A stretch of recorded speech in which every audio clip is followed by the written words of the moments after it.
ಎಲ್ಲರಿಗೂ ನಮಸ್ಕಾರ ಸ್ನೇಹಿತರೆ. ಜ್ಯೋತಿಷ್ಯ ಶಾಸ್ತ್ರದ ಪ್ರಕಾರ ಮೇಷರಾಶಿಯವರಿಗೆ ಅಕ್ಟೋಬರ್ ತಿಂಗಳಿನಲ್ಲಿ ಹೇಗಿರಲಿದೆ?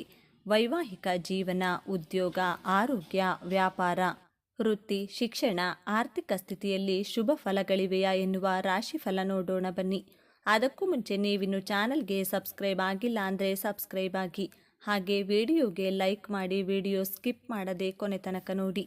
ಮೇಷರಾಶಿಯ ಮಾಸ ಭವಿಷ್ಯ 2024 ಅಕ್ಟೋಬರ್ ತಿಂಗಳ ಮೊದಲಾರ್ಧವು ಮೇಷರಾಶಿಯವರಿಗೆ ಸ್ವಲ್ಪ ಅಸ್ಥಿರವಾಗಿರಬಹುದು. ಈ ಅವಧಿಯಲ್ಲಿ ಉದ್ಯೋಗಿಗಳ ಮೇಲೆ ಹೆಚ್ಚುವರಿ ಕೆಲಸದ ಒತ್ತಡವಿರುತ್ತದೆ ಮತ್ತು ವಿರೋಧಿಗಳು ತಮ್ಮ ಕೆಲಸದಲ್ಲಿ ಅಡೆತಡೆಗಳನ್ನು ಸೃಷ್ಟಿಸುವುದನ್ನು ಕಾಣಬಹುದು. ಈ ಸಮಯದಲ್ಲಿ ಸಣ್ಣ ವಿಷಯಗಳಿಗೆ ಪ್ರಾಮುಖ್ಯತೆಯನ್ನು ನೀಡುವುದನ್ನು ತಪ್ಪಿಸಿ ಮತ್ತು ನಿಮ್ಮ ಗುರಿಯ ಮೇಲೆ ಮಾತ್ರ ನಿಮ್ಮ ಗಮನವನ್ನು ಇರಿಸಿ.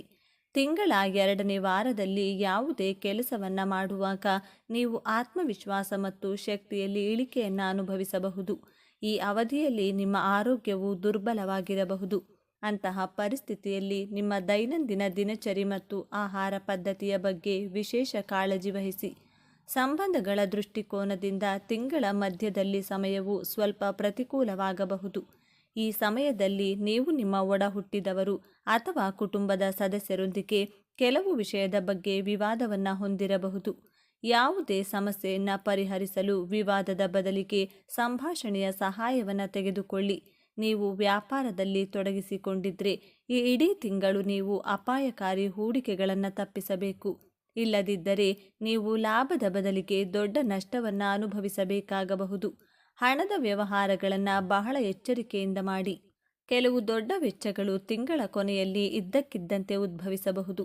ಇದು ನಿಮ್ಮ ಬಜೆಟನ್ನು ತೊಂದರೆಗೊಳಿಸಬಹುದು ಮತ್ತು ಸಾಲಕ್ಕೆ ಕಾರಣವಾಗಬಹುದು. ನೀವು ಕೆಲವು ಧಾರ್ಮಿಕ ಅಥವಾ ಮಂಗಳಕರ ಕಾರ್ಯಕ್ರಮದಲ್ಲಿ ಭಾಗವಹಿಸುವ ಅವಕಾಶವನ್ನು ಪಡೆಯುತ್ತೀರಿ, ಅಥವಾ ನಿಮ್ಮ ಮನೆಗೆ ಪ್ರೀತಿಪಾತ್ರರ ಭೇಟಿಯು ಸಂತೋಷದ ವಾತಾವರಣವನ್ನು ಸೃಷ್ಟಿಸುತ್ತದೆ. ಪ್ರೀತಿಯ ಸಂಬಂಧಗಳ ದೃಷ್ಟಿಕೋನದಿಂದ ಅಕ್ಟೋಬರ್ ತಿಂಗಳ ಉತ್ತರಾರ್ಧವು ಮೊದಲಾರ್ಧಕ್ಕಿಂತ ಹೆಚ್ಚು ಮಂಗಳಕರವಾಗಿರುತ್ತದೆ. ಈ ಸಮಯದಲ್ಲಿ ನಿಮ್ಮ ಸಂಗಾತಿಯೊಂದಿಗೆ ಆಹ್ಲಾದಕರ ಕ್ಷಣಗಳನ್ನು ಕಳೆಯಲು ನೀವು ಅವಕಾಶಗಳನ್ನು ಪಡೆಯುತ್ತೀರಿ. ಮಕ್ಕಳಿಗೆ ಸಂಬಂಧಿಸಿದ ಚಿಂತೆಗಳು ದೂರವಾಗಬಹುದು ಮತ್ತು ಆರೋಗ್ಯವು ಸಾಮಾನ್ಯವಾಗಿರುತ್ತದೆ. ಆರ್ಥಿಕ ಸ್ಥಿತಿ. ಮೇಷರಾಶಿಯ ಪ್ರಕಾರ ನಿಮ್ಮ ಆರ್ಥಿಕ ಸ್ಥಿತಿಯಲ್ಲಿ ಉತ್ತಮ ಲಾಭಗಳಿವೆ. ನಿಮ್ಮ ಆರ್ಥಿಕ ಸ್ಥಿತಿಯು ಬಲವಾಗಿರುತ್ತದೆ, ಆದರೆ ಈ ಸಮಯದಲ್ಲಿ ನಿಮ್ಮ ವೆಚ್ಚಗಳು ಸಹ ಹೆಚ್ಚಾಗುತ್ತವೆ. ಇದ್ದಕ್ಕಿದ್ದಂತೆ ನಿಮ್ಮ ಖರ್ಚುಗಳ ಸಂಖ್ಯೆ ಹೆಚ್ಚಾಗಬಹುದು. ನೀವು ಈ ವೆಚ್ಚಗಳನ್ನು ನಿಯಂತ್ರಿಸದಿದ್ದರೆ ಅದು ನಿಮ್ಮನ್ನು ಆರ್ಥಿಕ ಬಿಕ್ಕಟ್ಟಿನತ್ತ ಕೊಂಡೊಯ್ಯಬಹುದು. ನಿಮ್ಮ ವ್ಯವಹಾರವು ವೇಗವನ್ನು ಪಡೆಯುತ್ತದೆ, ಇದರಿಂದಾಗಿ ನೀವು ಆರ್ಥಿಕ ಲಾಭವನ್ನು ಪಡೆಯುತ್ತೀರಿ. ಹಣದ ವಿಷಯದಲ್ಲಿ ಯಾವುದೇ ವ್ಯಕ್ತಿ ಅಥವಾ ಸಂಸ್ಥೆಯನ್ನು ಅಗತ್ಯಕ್ಕಿಂತ ಹೆಚ್ಚು ನಂಬಬೇಡಿ, ಇಲ್ಲದಿದ್ದರೆ ನೀವು ಹಣದ ನಷ್ಟವನ್ನು ಅನುಭವಿಸಬಹುದು. ಈ ಸಮಯದಲ್ಲಿ ನೀವು ವಿವಿಧ ಮೂಲಗಳಿಂದ ಹೆಚ್ಚಿನ ಲಾಭದ ಬಲವಾದ ಸಾಧ್ಯತೆಯನ್ನು ಹೊಂದಿರುತ್ತೀರಿ. ಶುಕ್ರ 7ನೇ ಮನೆಯಲ್ಲಿ, ಬುಧ, ಕೇತು 6ನೇ ಮನೆಯಲ್ಲಿ, 2ನೇ ಮನೆಯಲ್ಲಿ ಗುರು, 3ನೇ ಮನೆಯಲ್ಲಿ ಮಂಗಳ, 11ನೇ ಮನೆಯಲ್ಲಿ ಶನಿ ಇದ್ದಾರೆ. 11ನೇ ತಾರೀಕು ಬುಧ 7ನೇ ಮನೆಗೆ, 13ನೇ ತಾರೀಕು ಶುಕ್ರ 8ನೇ ಮನೆಗೆ ಮತ್ತು ಪ್ರವೇಶವಾಗುತ್ತಾರೆ. ಇದು ನಿಮಗೆ ಶುಭ ಸಂಗತಿಗಳನ್ನು ನೀಡುತ್ತದೆ. ಶನಿ ಧನಲಾಭ ಸೂಚಿಸುತ್ತಾನೆ, ಗುರು ನಿಮ್ಮ ಅಭಿವೃದ್ಧಿಗೆ ಕಾರಣವಾಗುತ್ತಾನೆ. 17ರವರೆಗೂ ಸೂರ್ಯ, ಕೇತು 6ನೇ ಮನೆಯಲ್ಲಿರುತ್ತಾರೆ. ಇದು ನಿಮಗೆ ಧೈರ್ಯ ಸಾಹಸಗಳನ್ನು ಹೆಚ್ಚು ಮಾಡುತ್ತದೆ. ಅವಿವಾಹಿತರಿಗೆ ವಿವಾಹ ಪ್ರಾಪ್ತಿ ಇದೆ. ಮನೆ ಕೊಳ್ಳುವುದು, ಕಟ್ಟುವುದು ಮುಂತಾದ ಶುಭ ಕಾರ್ಯಗಳು ಪ್ರಾರಂಭ ಮಾಡಲು ಈಗ ಸುಸಮಯ. ಇನ್ನು 6 ತಿಂಗಳು ನೀವು ಮುಟ್ಟಿದ್ದೆಲ್ಲ ಚಿನ್ನವಾಗುವಂತಹ ಸಮಯ. ಯಾವುದೇ ಅಭಿವೃದ್ಧಿಯ ಕೆಲಸಗಳನ್ನು ಮಾಡಬಹುದು.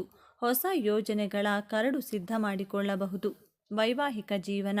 ನಿಮ್ಮ ವೈವಾಹಿಕ ಜೀವನ ಉತ್ತಮವಾಗಿರುತ್ತದೆ. ನಿಮ್ಮ ಸಂಗಾತಿಯೊಂದಿಗೆ ಸಾಮರಸ್ಯವಿರುತ್ತದೆ. ಆರಂಭದಲ್ಲಿ ನಿಮ್ಮ ಸಂಬಂಧವು ಸಿಹಿಯಾಗಿರುತ್ತದೆ. ವೈವಾಹಿಕ ಜೀವನಕ್ಕೆ ಪರಿಸ್ಥಿತಿಗಳು ಇನ್ನಷ್ಟು ಅನುಕೂಲಕರವಾಗಿರುತ್ತವೆ. ಈ ಸಮಯದಲ್ಲಿ ನೀವು ನಿಮ್ಮ ಸಂಗಾತಿಯ ಭಾವನೆಗಳನ್ನು ಪ್ರಶಂಸಿಸುತ್ತೀರಿ. ನಿಮ್ಮಿಬ್ಬರ ನಡುವೆ ಸಮನ್ವಯ ಇರುತ್ತದೆ. ಆದಾಗ್ಯೂ ಈ ಮಧ್ಯೆ ಪ್ರೀತಿ ತುಂಬಿದ ಸಂಮೋಹನಗಳು ಸಹ ಕಂಡುಬರುತ್ತವೆ.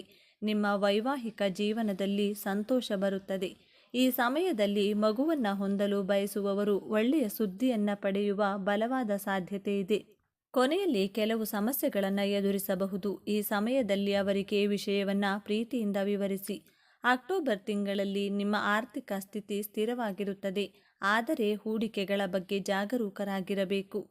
ರಿಯಲ್ ಎಸ್ಟೇಟ್, ಕಾರು ಖರೀದಿಗಳು ಅಥವಾ ಸ್ಟಾಕ್ಗಳನ್ನು ಒಳಗೊಂಡ ಯಾವುದೇ ಇತರ ನಿರ್ಧಾರಕ್ಕೆ ಬಂದಾಗ ಎಲ್ಲ ದಾಖಲೆಗಳು ಮತ್ತು ಒಪ್ಪಂದಗಳನ್ನು ಎಚ್ಚರಿಕೆಯಿಂದ ಪರಿಶೀಲಿಸಿ. ಅವಿವಾಹಿತರಿಗೆ ಸಿಹಿ ಸುದ್ದಿ ಇರುತ್ತದೆ. ಕೆಲವರಿಗೆ ಮದುವೆ ನಿಶ್ಚಯವಾಗುತ್ತದೆ. ನಿಮ್ಮ ಜೀವನದಲ್ಲಿ ಸ್ವೀಕರಿಸುವುದನ್ನು ಕಲಿಯಿರಿ. ನಿಮ್ಮ ವೃತ್ತಿ ಜೀವನದಲ್ಲಿ ಹೊಸ ಬಾಗಿಲು ತೆರೆಯುತ್ತದೆ. ಮೇಷರಾಶಿ ಚಕ್ರದ ಮೊದಲನೇ ರಾಶಿಯವರಿಗೆ ಈ ತಿಂಗಳು ಶುಭಪ್ರದವಾಗಿರುವುದು. ರಾಶಿಯ ಅಧಿಪತಿ ನೀಚನಾಗಿ ಚತುರ್ಥದಲ್ಲಿರುವುದು ಮಾತೃ ಸುಖದಿಂದ ವಂಚಿತರಾಗುವಿರಿ. ಹಲವಾರು ಒತ್ತಡಗಳನ್ನು ನೀವು ತೆಗೆದುಕೊಳ್ಳಬೇಕಾಗಬಹುದು. ರವಿಯು ನೀಚನಾಗಿ ಸಪ್ತಮದಲ್ಲಿರುವುದರಿಂದ ಸಂಗಾತಿಯ ವಿಷಯದಲ್ಲಿ ಎಚ್ಚರಿಕೆ ಅಗತ್ಯ. ಬಂಧುಗಳು ನಿಮ್ಮ ಸಂಕಟಕ್ಕೆ ನೆರವಾಗುವುದಿಲ್ಲ. ಆರ್ಥಿಕತೆಯಲ್ಲಿ ತಾಳ್ಮೆಯಿಂದ ವ್ಯವಹರಿಸಿದರೆ ಉತ್ತಮ. ನೀವಾಗಿಯೇ ಯಾರ ಜೊತೆಗೂ ಕಲಹವನ್ನು ಮಾಡಿಕೊಳ್ಳುವುದು ಬೇಡ. ನಿಮ್ಮ ನಿರೀಕ್ಷಿತ ಸಮಯವು ಬರುವುದು ಎಂಬ ಆಸೆ ಇರಲಿದೆ. ಬಂಧನದಿಂದ ಮುಕ್ತವಾದ ಮನಸ್ಸು ನಿಮ್ಮದಾಗುವುದು. ಒಳ್ಳೆಯ ಕಾರ್ಯಗಳ ಕಡೆಗೆ ಗಮನವಿರಲಿ. ಕಾರ್ತಿಕೇಯನ ಪ್ರಾರ್ಥನೆಯನ್ನು ಪ್ರತಿದಿನ ಮಾಡಿ. ಪ್ರೇಮ ಜೀವನ. ಮೇಷರಾಶಿ, ನಿಮ್ಮ ಪ್ರೀತಿಯ ಜೀವನವು ಈ ತಿಂಗಳು ಸ್ಥಿರವಾಗಿರುತ್ತದೆ. ನಿಮ್ಮ ಜೀವನದಲ್ಲಿ ಯಾವುದೇ ವಿಶೇಷ ಬದಲಾವಣೆ ಇರುವುದಿಲ್ಲ. ನಿಮ್ಮ ಸಂಬಂಧವನ್ನು ವಿಶೇಷವಾಗಿರಿಸಿಕೊಳ್ಳಲು ನೀವು ಪ್ರೀತಿಯಲ್ಲಿ ಪಾರದರ್ಶಕತೆಯನ್ನು ತರಬೇಕು. ನಿಮ್ಮ ಅಹಂಕಾರವು ನಿಮ್ಮ ಪ್ರೇಮಿಯೊಂದಿಗೆ ಘರ್ಷಣೆಗೆ ಒಳಗಾಗುವ ಸಂದರ್ಭಗಳು ಹಲವು ಬಾರಿ ಬರಬಹುದು. ಆದ್ದರಿಂದ ಪ್ರೀತಿಯಲ್ಲಿ ಅಹಂಕಾರಕ್ಕೆ ಸ್ಥಾನವನ್ನು ನೀಡಬೇಡಿ. ಒಬ್ಬರನ್ನೊಬ್ಬರು ನಂಬಿ ಮತ್ತು ಈ ನಂಬಿಕೆಯನ್ನು ಮುರಿಯಲು ಬಿಡಬೇಡಿ. ವರ್ಷದ ಆರಂಭದ ಅವಧಿಯು ಪ್ರೇಮ ವ್ಯವಹಾರಗಳಿಗೆ ಹೆಚ್ಚು ಅನುಕೂಲಕರವಾಗಿಲ್ಲ. ಆದ್ದರಿಂದ ಈ ಸಮಯದಲ್ಲಿ ನಿಮ್ಮ ಪ್ರೀತಿಯ ಬಗ್ಗೆ ಗಂಭೀರವಾಗಿರಿ ಮತ್ತು ಜಾಗರೂಕರಾಗಿರಿ. ಶಿಕ್ಷಣ. ವಿದ್ಯಾರ್ಥಿಗಳು ಪರೀಕ್ಷೆಯಲ್ಲಿ ಉತ್ತಮ ಅಂಕಗಳನ್ನು ಪಡೆಯಲು ಕಠಿಣ ಪರಿಶ್ರಮ ಮತ್ತು ಹೆಚ್ಚಿನ ಪ್ರಯತ್ನಗಳನ್ನು ಮಾಡಬೇಕು. ಶಿಕ್ಷಣಕ್ಕೆ ಪರಿಸ್ಥಿತಿಗಳು ಉತ್ತಮವಾಗಿರುತ್ತವೆ. ಈ ಸಮಯದಲ್ಲಿ ವಿದ್ಯಾರ್ಥಿಗಳು ಕಷ್ಟಪಟ್ಟು ಓದಬೇಕು. ನೀವು ಸ್ಪರ್ಧಾತ್ಮಕ ಪರೀಕ್ಷೆಗಳಲ್ಲಿ ಯಶಸ್ಸನ್ನು ಪಡೆಯಬಹುದು. ಉನ್ನತ ಶಿಕ್ಷಣಕ್ಕೆ ಸಮಯ ಉತ್ತಮವಾಗಿರುತ್ತದೆ. ವಿದ್ಯಾರ್ಥಿಗಳು ಉನ್ನತ ಶಿಕ್ಷಣಕ್ಕಾಗಿ ವಿದೇಶಕ್ಕೆ ಹೋಗಬಹುದು. ಆದರೆ ವಿದೇಶಿ ಶಿಕ್ಷಣ ಸಂಸ್ಥೆಯನ್ನು ಎಚ್ಚರಿಕೆಯಿಂದ ಆಯ್ಕೆ ಮಾಡಿಕೊಳ್ಳಿ ಎಂಬುದನ್ನು ನೆನಪಿನಲ್ಲಿಡಿ. ಎಂಜಿನಿಯರಿಂಗ್ ಮತ್ತು ಮೆಡಿಸಿನ್ ಕ್ಷೇತ್ರಕ್ಕೆ ಹೋಗುವ ವಿದ್ಯಾರ್ಥಿಗಳಿಗೆ ವಿಶೇಷವಾಗಿರಲಿದೆ. ಆದ್ದರಿಂದ ಶ್ರಮಿಸಿ, ಅದೃಷ್ಟವು ನಿಮ್ಮನ್ನು ಬೆಂಬಲಿಸುತ್ತದೆ. ಆರೋಗ್ಯ. ಮೇಷರಾಶಿಯ ಜನರ ಆರೋಗ್ಯವು ಈ ತಿಂಗಳಿನಲ್ಲಿ ಏರಿಳಿತಗಳಿಂದ ಕೂಡಿರುತ್ತದೆ. ಆರೋಗ್ಯಕರ ಜೀವನದಲ್ಲಿ ನೀವು ಮಿಶ್ರ ಫಲಿತಾಂಶಗಳನ್ನು ಪಡೆಯುತ್ತೀರಿ. ನಿಮ್ಮ ಆರೋಗ್ಯದ ಬಗ್ಗೆ ನೀವು ಗಂಭೀರವಾಗಿರಬೇಕು. ಆರಂಭದಲ್ಲಿ ನೀವು ಆರೋಗ್ಯ ಪ್ರಯೋಜನಗಳನ್ನು ಪಡೆಯುತ್ತೀರಿ. ಈ ಸಮಯದಲ್ಲಿ ಸಣ್ಣ ಒತ್ತಡವನ್ನು ಬಿಟ್ಟರೆ ನಿಮ್ಮ ಆರೋಗ್ಯವು ಉತ್ತಮವಾಗಿರುತ್ತದೆ. ನೀವು ಶಕ್ತಿಯುತವಾಗಿರುತ್ತೀರಿ ಮತ್ತು ನಿಮ್ಮ ಕೆಲಸವನ್ನು ಉತ್ಸಾಹ ಮತ್ತು ಉತ್ಸಾಹದಿಂದ ಮಾಡುತ್ತೀರಿ. ಉತ್ತಮ ಆರೋಗ್ಯದಿಂದಾಗಿ ನಿಮ್ಮ ವ್ಯಕ್ತಿತ್ವವು ಸುಧಾರಿಸುತ್ತದೆ. ನಿಮ್ಮ ವ್ಯಕ್ತಿತ್ವವು ಜನರನ್ನು ಆಕರ್ಷಿಸುತ್ತದೆ. ನಿಮ್ಮ ಜೀವನ ಶೈಲಿಯಲ್ಲಿ ಸರಿಪಡಿಸುವ ಬದಲಾವಣೆಗಳಿರುತ್ತವೆ. ಇದಕ್ಕಾಗಿ ನೀವು ಶುದ್ಧ ಆಹಾರವನ್ನು ಸೇವಿಸಬೇಕು. ಈ ಸಮಯದಲ್ಲಿ ನೀವು ಕೆಲವು ವೈಯಕ್ತಿಕ ಸಮಸ್ಯೆಗಳಿಂದ ಮಾನಸಿಕ ಒತ್ತಡವನ್ನು ಹೊಂದಿರಬಹುದು. ಈ ಒತ್ತಡವು ನಿಮ್ಮನ್ನು ಆಳಲು ಬಿಡಬೇಡಿ. ಸ್ನೇಹಿತರೆ, ಈ ಮಾಹಿತಿ ನಿಮಗೆ ಇಷ್ಟವಾಗಿದ್ದಲ್ಲಿ ದಯವಿಟ್ಟು ಶೇರ್ ಮಾಡಿ, ಲೈಕ್ ಮಾಡಿ ಮತ್ತು ನಮ್ಮ ಚಾನಲ್ಗೆ ಸಬ್ಸ್ಕ್ರೈಬ್ ಆಗಿ.